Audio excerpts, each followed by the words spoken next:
മറ്റൊരു കാറിനെ കുറിച്ചാണ്. വെറുമൊരു കാറല്ല, ഇന്ത്യക്കാരുടെ ഹൃദയത്തിൽ സ്ഥാനമുറപ്പിച്ച ഒരു ഇതിഹാസത്തെക്കുറിച്ച്. അതെ, നിങ്ങൾ ഊഹിച്ചത് ശരിയാണ്. നമ്മൾ സംസാരിക്കുന്നത് ഹിന്ദുസ്ഥാൻ അംബാസിഡറിനെ കുറിച്ചാണ്.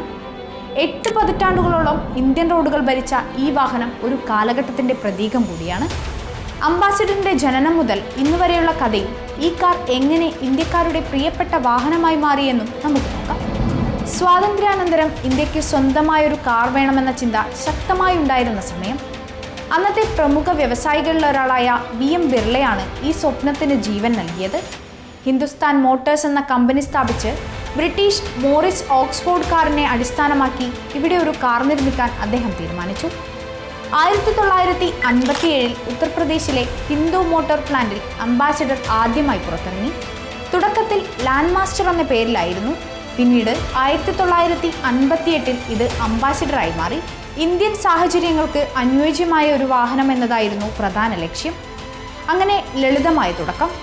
ലാൻഡ് മാസ്റ്ററിൽ നിന്ന് അംബാസിഡറിലേക്കുള്ള വളർച്ച. ഇത് വെറുമൊരു കാറിൻ്റെ കഥയല്ല, ഒരു രാജ്യത്തിൻ്റെ സ്വപ്ന സാക്ഷാത്കാരമായിരുന്നു. അംബാസിഡറിൻ്റെ സുവർണ കാലഘട്ടം എന്ന് പറയുന്നത് 60കൾ മുതൽ 80കൾ വരെയാണ്.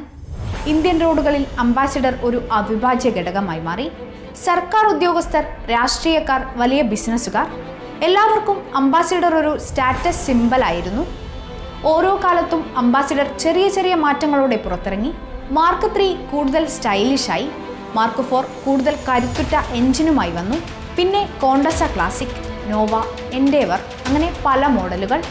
എങ്കിലും അംബാസിഡറിൻ്റെ അടിസ്ഥാന രൂപത്തിന് മാറ്റമുണ്ടായില്ല. സൗകര്യത്തിലും യാത്രാസുഖത്തിലും അംബാസിഡർ ഒട്ടും പിന്നിലായിരുന്നില്ല. വിശാലമായ സീറ്റുകൾ, നല്ല ലെഗ് റൂം, അതൊരു രാജകീയ യാത്ര തന്നെയായിരുന്നു. കാലം മാറുന്നതനുസരിച്ച് പുതിയ കാറുകൾ വിപണിയിലേക്ക് വന്നു. മാരുതി സുസുക്കിയും ഹുണ്ടായിയും ടാറ്റയുമെല്ലാം ആധുനിക ഫീച്ചറുകളുള്ള കാറുകളുമായി മത്സരം ഘടിപ്പിച്ചു. അംബാസിഡർ സാങ്കേതികവിദ്യയിലും ഡിസൈനിലും പഴയപടി തുടർന്നു. പുതിയ തലമുറ കൂടുതൽ സ്റ്റൈലിഷും ഫീച്ചർ റിച്ചുമുള്ള കാറുകൾക്ക് പ്രാധാന്യം നൽകി. അംബാസിഡറിൻ്റെ പ്രതാപം പതിയെ മങ്ങാൻ തുടങ്ങി. വിൽപ്പന കുറഞ്ഞു. കമ്പനി സാമ്പത്തികമായി പ്രതിസന്ധിയിലായി. ഒടുവിൽ 2014 ഹിന്ദുസ്ഥാൻ മോട്ടോഴ്സ് അംബാസിഡറിൻ്റെ ഉത്പാദനം നിർത്തി. ഇന്ത്യൻ ഓട്ടോമോട്ടീവ് ചരിത്രത്തിലെ ഒരു യുഗം അവസാനിച്ചു. ഉത്പാദനം നിർത്തിയാലും അംബാസിഡർ ഇന്നും ഓർമ്മകളിൽ ജീവിക്കുന്നു. ക്ലാസിക് കാർ പ്രേമികൾ ഈ വാഹനം ഇപ്പോഴും സംരക്ഷിക്കുന്നു.